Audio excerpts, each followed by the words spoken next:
Hello, guys. Welcome back to a new episode of the City Guys podcast. We're coming back to you after a pretty dire time. It seems like rock bottom has finally arrived for St. Louis City. Currently on a three-game losing streak, 0 goals in our last 3 games, and coming off of a loss to our biggest rivals, who had 1 point in the season going into this game. So it's a little rough right now, but we're gonna try and stay optimistic here, keep it lighthearted, and hopefully build towards something in the future. So, Varun, how are you feeling after that last match week? Man, I'm low-key devastated. I mean, it does not get better from here. I'm trying to stay optimistic for these next 5 weeks, but I mean, we're living Mm, a life of misery and doom out here, bro. But let's yeah, just get straight into this. I mean, that first half was not terrible from us, actually. It was 0-0. It was 0-0 going into halftime. I mean, Celio was cooking, Conrad Valem was cooking. I mean, the defense was not really letting much up, but I didn't really see that much from the attack in general. Like we had maybe one or two scoring chances, but I mean it didn't really come to fruition. What did you think of that first half, Fletcher? yeah. I actually thought this was a pretty solid half. The first half for City was. It was kind of more of the same as we've seen all year, where they didn't really give up a ton of chances, but they also didn't really generate a lot of offense either. But I actually thought they had a few decent shot attempts um, near the start of the game and around like the 15th minute. There was a few really solid attempts from City. Conrad Vollum had a shot in the 16th minute, and then another one in the 17th minute, and then Watts had a shot in the 17th minute, which were honestly probably the three better chances that City had in the game.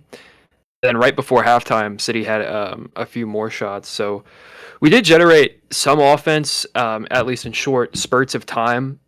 Um, and we did have a little bit of momentum at times in the first half. But overall, it was a relatively uninspiring half of football from both sides. Didn't really look like either side was really posing a threat to score. Kind of looked like more of the same that we've been seeing all year from City. What'd you think?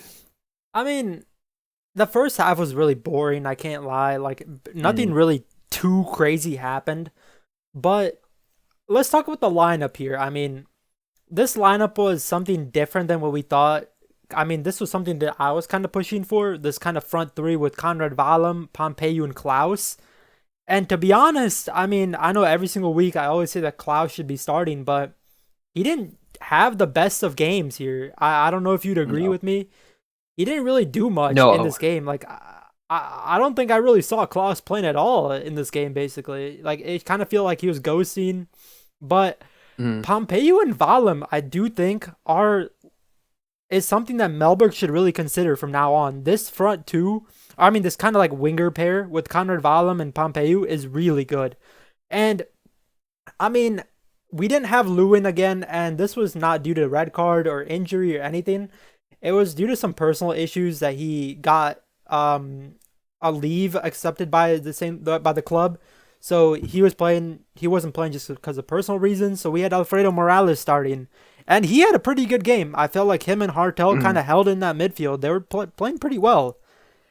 But I do think that the problems came from Akil Watts. I don't think he had the strongest of games. And I mean, I am a big Akil Watts supporter, but this was not his best game by any means. I mean, defensive blunders, I mean, misplaced passes. I don't think he had the best game. It just wasn't his night. Oh, and yeah, I think your point on Klaus, it's incredibly frustrating. I feel like because he really was given a chance in this game. This was kind of the game to prove himself against a team that we should have beat, who was at the bottom of the league. He's got the start, and just literally did not do almost anything the entire game, No. which is really frustrating because even though we thought he would be a good fit for this game with his physical presence against a more physical Kansas City team, um, he honestly kind of got bullied off the ball a little bit at times. And I don't know, I think maybe it's a lack of confidence that's kind of playing into it a little bit.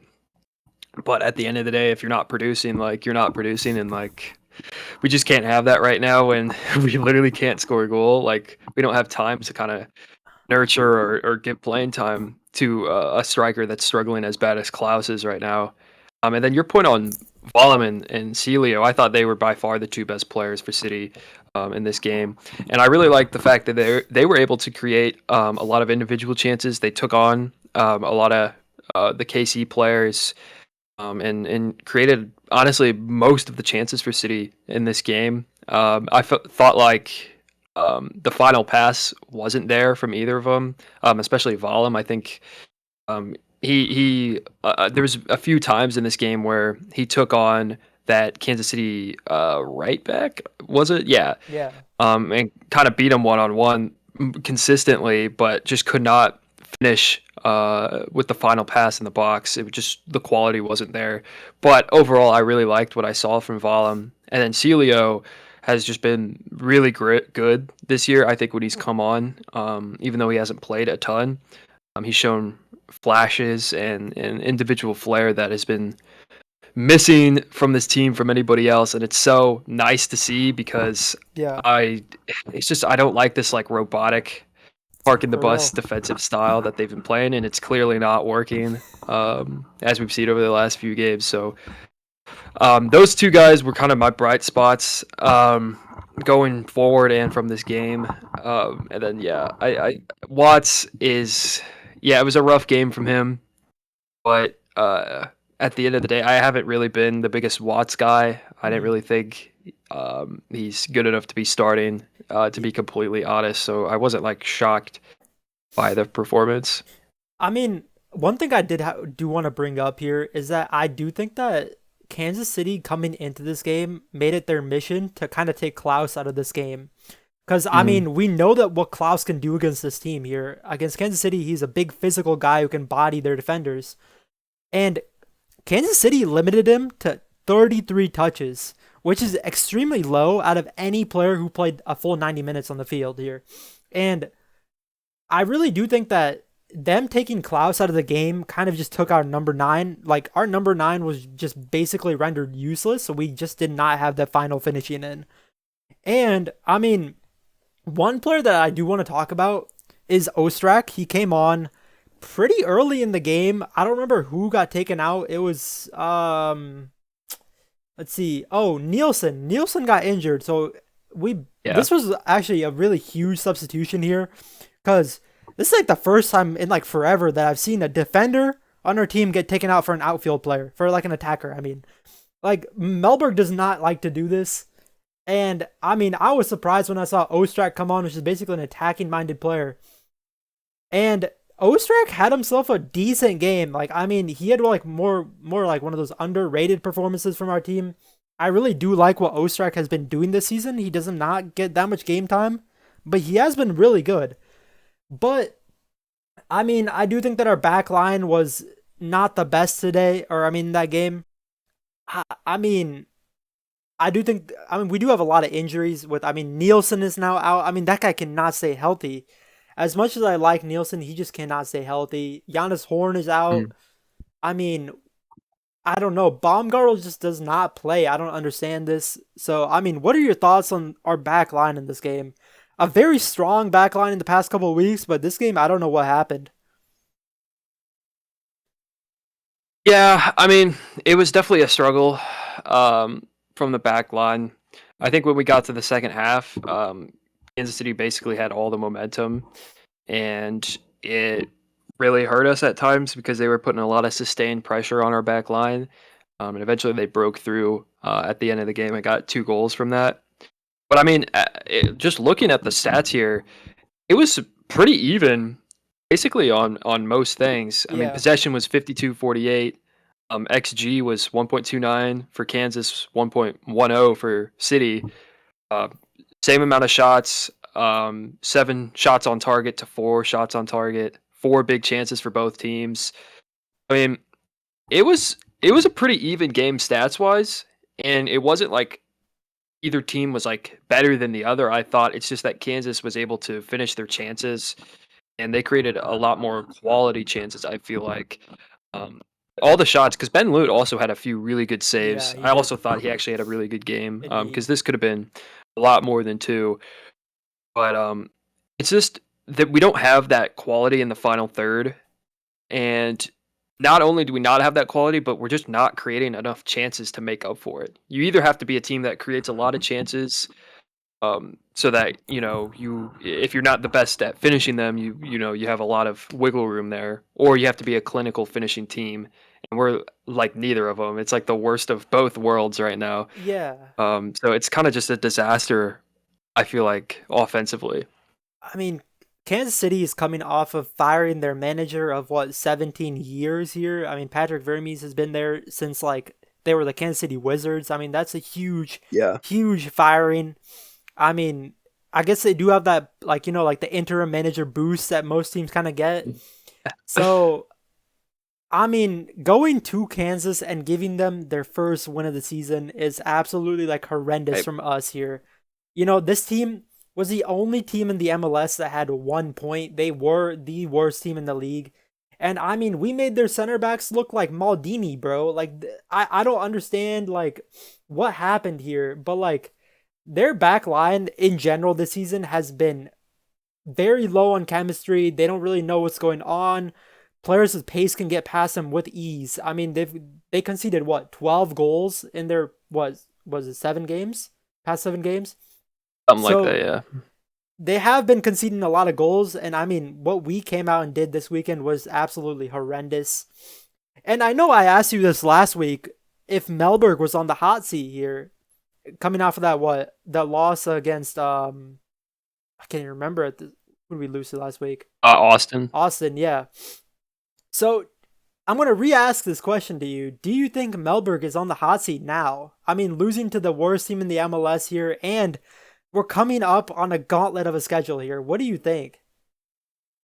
I don't think he's necessarily like on the hot seat in terms of like, oh, he might get fired if we lose a couple more games here, because it's still so early on in the season and so early on. I mean, he's literally been the manager for like 7 games now, and we haven't been like, our record is not great, but it's also we're not the worst team in the league. So yeah, it would be. I wouldn't say he's on the hot seat like as of right now, but we have this schedule of doom and despair coming up. I mean, things could get really, really rough really fast here. I mean, We were talking yeah. obviously before this, like we really needed to win this game because we don't know if we're gonna win any of our next 5 games. And so now things just got a lot worse because if we don't pull off a win or two in this upcoming schedule, I mean, we're probably going to be the bottom of the league, and that's really, really bad because we really invested in this team after last season. We invested a lot over the summer, and for us to actually potentially be worse than we were last season is, I mean, it's just a complete disaster. I mean, I personally really do think that we're in a really bad spot here. I mean, we're 7 games into the season, right? Mhm. With 4 goals scored. Like, I mean, and Yeah. and when you think about it here, 3 goals came in one game against an LA Galaxy side that's in 15th place right now. I think they are currently the worst team in the league. So Mhm. if you take that 3 goals out, we've scored 1 goal in 6 games. So And it was from that a set piece too. yeah, it was from a set piece. So this is actually like I really do think that alarm bells should be ringing at St. Louis City here. 4 goals in 7 games is nothing to brag about here. This is nothing good here. And I mean, we did have like defensive masterclasses week after week, but I mean at this point now we're we're basically at a 0 goal differential here. We've conceded 4 goals in the past 3 games. I mean, we are out of some defenders here and there. Berkey's out. I mean, Ben Lute has not been very bad. He has been very good here. He has been a solid goalkeeper as a backup. But I don't really think that Ben Lunt is the problem here. It's more the fact that we kind of just get cooked, like defensive errors here and there. I mean, we're kind of showing our true face here at St. Louis City. I mean, the first 4 weeks that we had with the 2 wins, 2 draws, I kind of feel like we're just kind of like no one really knew how Melberg was playing, but now that everyone's kind of used to what Melberg kind of plays, they can kind of get around him. I really do think that having like a fast winger against us can really cook us here. Like, Chucky Lozano, I mean, he got injured in that San Diego game. pretty early Mm. on, and our back line was getting kind of cooked. Any through balls over a back line really exposes them. And then who was Yeah. it? Um, I don't remember the Austin winger's name. It's he was the guy that assisted Azuni when he scored, but that guy was Yeah, I giving know what you're talking our. about. It was a right winger. He was giving us problems that entire game. I mean, he caught Nielsen kind of outside of the box, and I mean Nielsen's not a fast guy, so I mean if you have a fast winger, you can probably get past our back line with ease. So I really do think that alarm bell should be ringing here at St. Louis City. I do think that this is a problem. Let me ask you this: do you think the issues with the attack right now are more down to the players and like the personnel that we have on the pitch, or do you think it's more of like a scheme and kind of like tactics thing? Personally, I mean, I do think it's a little bit of both here. I do think that in the summer here, we do need to look for an actual number nine. Like, it, I mean, okay, if we're gonna stick with Melberg, I feel like we should find somebody who suits his game style, like an actual number nine that would Mm. fit him. If we're keeping Melberg here, if we're deciding to keep Melberg here up until the summer, the transfer window opens. I genuinely just don't think that Klaus is the guy that Melberg really trusts. So No. the team should really look for one. I think we should look at a more of a I don't know like he likes playing with wingbacks. So I do think that we should look at more of a better wingback. I mean, we were looking at that guy from Frankfurt. I don't remember his name, but it was at Frankfurt. He was a U22 player. Um, Yeah. with dual citizenship, U.S. and German, so it wouldn't even take an international roster spot. And on top of that, right now, the current roster, we have two U22 spots open right now. So not taking advantage of that is actually like huge for St. Louis City. We have a lot of what cap space right now, what GAM right now. We Mhm. have a lot of Right. funds right now that we basically have just not used. We missed out on that winger, that really good winger. What Isaac? What's his name? Aaron Apoku, I think that's what his name was. He played Where's it for going? he played for a Bundesliga two team, I think. I'm not sure what team he played for. It was like Okay. there was rumors that St. Louis City wanted him earlier on before the season started, and that guy could basically play left wing, right wing, striker. He could probably kind of play a cam, that 10 role. But it turned out that St. Louis City did not want to wait, or what was it? There was something. The deal kind of broke through, and we just ended up not getting him. Either the club didn't want to, the club wanted us to buy him now, like in the winter transfer window, or it was something weird. I remember that St. Louis City kind of just fell out on that transfer, and I really do think that that guy would have actually done numbers for our team here. A fast winger, and I mean Melberg's game style here. I mean, parking the bus, is not bad, but we have to score, man. I mean, having 4 goals in 7 games. I mean, technically 1 goal in 6 games here is not good. So I do think that I generally don't know. I don't think that Melberg is that great of an attacking minded coach. I mean, that kind of comes with No. it, signing a center back as your coach, basically. Also, I mean, Melberg, I completely give Melberg props here for what he's done with this team. I mean, starting off, 2-2?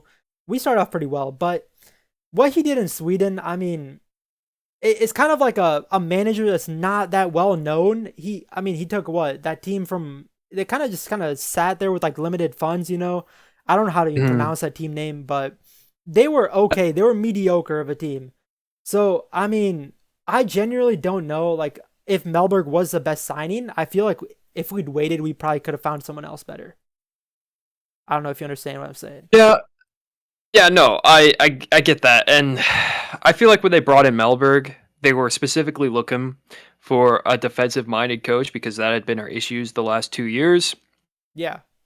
and he kind of came in with this philosophy that we're not going to concede very much. We're going to control possession.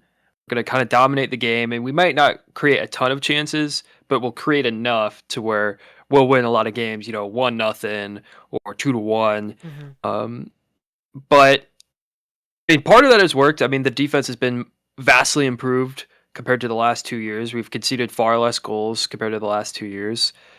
But obviously, the attack is I mean, it's not that we're scoring few goals, we're scoring no goals right Yeah, now. for sure.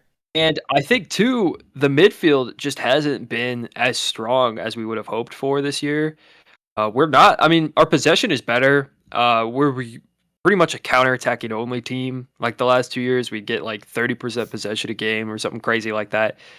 And we're getting close to 50 nowadays, but we're Yeah. not dominating games like probably Melberg kind of hoped. And I think we've talked a lot about the attack and the problems up there, but I also think the midfield um, is also a massive problem with this team right now. It's just there's just not a lot of um, it's just not a lot of high end like playmaking Yeah, or yeah, yeah. or play from the midfield, which is very frustrating. I think we got a lot of solid players, but we don't have anyone super special that's going to change the game. And it's frustrating to say that. Obviously, Leuven hasn't played in a few games, but even when he has played, he hasn't been super great this Yeah. year, which is kind of disappointing. To me, he's kind of in the same spot as Klaus, where at this point, even though we've talked about him and the potential he has, he's just not really producing. And I don't think you could really rely on him to be that star player that he once was. Okay. I mean, then guys like Morales and Yeah, yeah. Durkin and Watts, they're all okay. They're all solid players, but none of them are impact makers and aren't gonna dominate the game like we would have wanted. So I think maybe, yeah, obviously we need a striker or at least someone to step up at striker. But I also think maybe we look towards bolstering the midfield in the summer because that's Yeah. kind of something that I think needs to be addressed. Okay, something interesting that I just found here is this report from the MLS website by Matthew Doyle, who he actually makes some Mhm. really good points here. Okay, so it was basically this came out last Sunday after the Sporting KC game, and he basically like kind of analyzes what Melberg has done here. So there was two main points that Lutz Fonseal kind of made when they signed Bradley Carnell, where number one, he would fix the defense, which you kind of just talked about. And I mean, he was a pretty good defender in his days. Like as a playing career, Melberg was a Mhm. very good defender, playing for Aston Villa and Sweden national team. So he knows a good thing about defense here. But the second point here was that he would start incorporating more young players into the lineup. And the first part Melberg has done. I mean, the defense has been wonderful. I mean, there's been some issues here and there, but the defense has been pretty good as in general. But the second point here, there's not been that much youth development here to the first, like in transition to the first team. I mean, we haven't really brought up anyone really significant onto from the second team to the first team. And this second team, St. Louis City second team, is stacked, man. I mean, they are arguably like the best team in like the second out of like the MLS next second Yeah, teams. yeah. And the first team currently, in my opinion, is very short on wingbacks. So if Melberg is going to stick with that 3-4-2-1 formation that he kind of runs, why doesn't he bring up some of those wingbacks like Tyson Pierce or like Joseph Zelensky from City 2? And I mean, we also Mhm. have Mickey Joyner, who is popping off. Like this guy is on the St. Louis City second team scoring goal after goal. So why not try him out as a forward for our first team? But I mean, my main issue is here is if he is so adamant on sticking on with that 3-4-2-1, why doesn't he try to use guys who are actual wingbacks, like they're made to be wingbacks, such as Tyson Pierce or Joseph Zelensky? But I mean, that's just my like main issue here. But I mean, Melberg in general, I don't know if that was more like a managerial issue here with like Lutz kind of making a bad choice as manager, but if we stick with Melberg, I want to see him actually, bring up some players from the youth team. Because I mean, at this point in the season, we're not really doing much here. We're coming off 3 losses in a row. We have a gauntlet of a schedule. I mean, why not try to bring up some of those guys? See what they can do. I mean, yeah, we're changes somewhere. Like we can't keep rolling back the same lineup expecting different results. I mean, Yeah, that's literally the definition of insanity.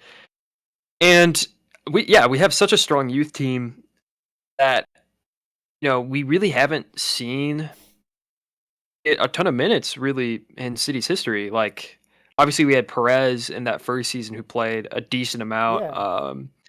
and then Caden Glover's made a few appearances here and Mhm. then. But Joyner for sure. And I kind of talked about this in the offseason prediction video.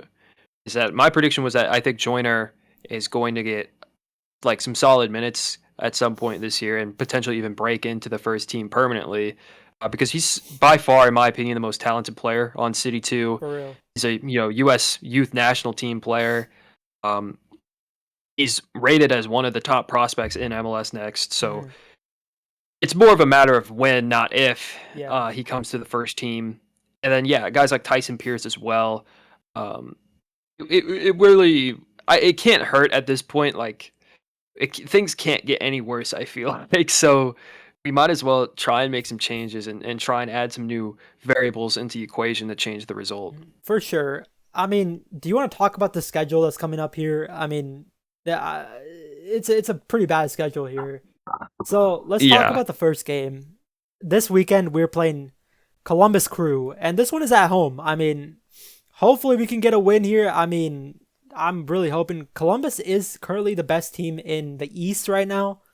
So Mhm. they are in first place in the East right now. I think they're, yeah, 1 point above Inter Miami. So I don't know. This game here is a very tough one for St. Louis City. And then we move on to Vancouver, which is the best team in the West now. So I think Mhm. currently they are the Supporters Shield winners. Like they're the front runners for the Supporters Shield right now. So Yeah. I mean, two number one teams in both divisions here. What do you think of these, man?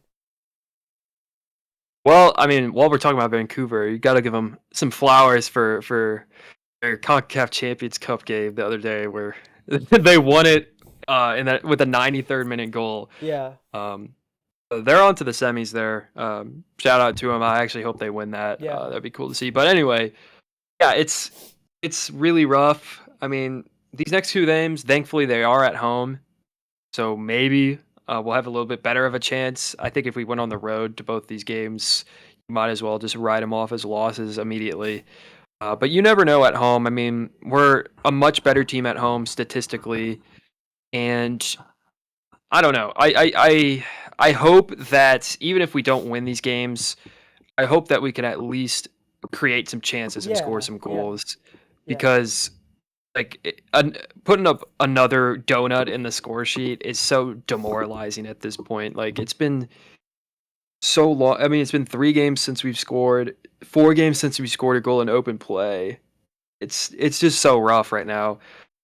Um, but I mean, it's gonna be a very tough task, especially with the Vancouver game too. I want to say they have the best attack in MLS. They've scored 12 goals this year, which I guess some teams have scored more, but I don't like they're gonna match up very well against our back line. I don't think our defense is gonna hold up as well as it has so far this season against these two teams. Um, so it's just very rough. I would probably expect 2 losses here. Anything if we got a point out of these next 2 games, I'd be pretty happy to be yeah. honest. But I guess just getting into this upcoming game against Columbus at home. Um, Obviously, like you mentioned, Columbus is the top team in the East. They're one of 2 undefeated teams left in the MLS. So we're gonna go in, even though it's a home game, we're gonna go in as massive underdogs. But I actually think this is a game that we, even though obviously I just said that we want to score some goals here, I think kind of playing to our strengths and going into this game, not trying to like overdo it on the attack. Um, like actually think a defensive minded lineup would be pretty smart going into this game because we're such big underdogs and there's probably such a large talent disparity. I feel like between the two teams that I feel like it's just the only strategy at this point to even get a result from this Yeah. game is by just parking the bus for 90 minutes and then hopefully maybe scoring on the counter attack or Uh-huh. creating something, which is kind of boring and kind of lame considering what's been going on. But Yeah. I guess you could say that since we're kind of experts at parking the bus this year, that maybe we actually have a better chance than we normally do. Interesting. Interesting. I mean, if we're gonna go into predictions here, what do you think like the score line's gonna end up being? I'm gonna say 3-0 Columbus. I'll go with the 2-0, 2-0 Columbus. I mean, no, actually, 2-1, 2-1 Columbus here. Okay. I want us to score, so I'll keep the 2-1. At least I feel like if we score this game, I'll be happy. Like that would be a massive Yeah. upgrade from the past couple of weeks. Like we have to score, man. Like we're not gonna get anywhere if we're not scoring. But Mm. I mean, these next couple of weeks are really gonna test St. Louis City here. I mean, Columbus, Vancouver, LAFC, Seattle, Seattle we beat for the first time in our entire like club history. So I mean, we play Seattle again, and then San Diego and Kansas City. And at this point, I mean, you can't count Kansas City out of this. Like they've showed that they can Hmm. beat us. So Hmm. what is that? What 1, 2, 3, 4, 5, 6 games straight? That we kind of have like it's gonna be rough. So I mean, this is really gonna test our players' mettle, our coaches' mettle, and I mean, like, if we come out of this like it. I mean, I'd say like a win or two and maybe a couple draws, would be like the most ideal kind of like outcome. But if we come out of that like that, I mean, I think that this St. Louis City team could be on the mend, kind of going up from here. I mean, I don't know. Like, it's a rough schedule, so I'm just hoping. I'm just hoping we come out of this alive. Yeah. I mean, I said at the start of the episode that we're gonna try to be a little optimistic and lighthearted. Didn't really end up that way, but that's kind of just the way things are right now. Like it's not a great time to be a City fan, but you know what they say, the night is darkest just before the dawn. All it takes is one great performance, and Yeah. we could be talking completely differently than we are right now next week if they have a really great game and pull off this win against Columbus. So, Yeah. we'll see. I think anything is possible with this team. I wouldn't count them out just yet. No. But for now, I'm gonna say a 3-0 loss is my 3-0 prediction. loss. I mean, that's basically all I really like to say. I mean, this was just a heartbreaking loss. Rivalry week loss. Hmm. So I Hmm. mean, I think we just save it all for next week. When we come back. Hopefully, uh, in a little bit of Hmm. better mood. But Yeah, hopefully. yeah, thank you so much, guys, for watching. And I mean, we'll see you next week after the Columbus game. So thank you so much for Yeah. watching. After We'll after see. the after the win against Columbus, for Yeah, sure. yeah, yeah.